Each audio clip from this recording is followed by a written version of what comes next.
নমস্কার বন্ধুরা, আমি সাধনা কিচেন পুরী ভিলেজ থেকে বলছি। প্রতিদিনের মতন আজকে ফিরে একটা নতুন রেসিপি নিয়ে চলে এসেছি। রেসিপিটা হলো কাঁচা আমের জুস। কাঁচা আমের জুসের জন্য উপকরণ লাগছে, এখানে আমি দুটো কাঁচা আম সিদ্ধ করে নিয়েছি। সিদ্ধ করে ছাড়িয়ে নিতে হবে, আর উপকরণ লাগছে চিনি আর বিট লবণ আর বরফ। এই কটা উপকরণ দিয়ে কাঁচা আমের জুস বানাবো।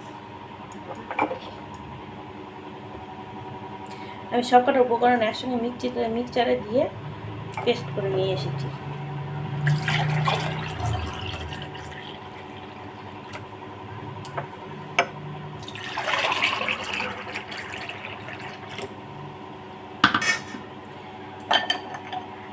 একটু বরফ দেবো, একটু বিট লবণ ছড়িয়ে দেবো। কাঁচা আমের জুস রেডি।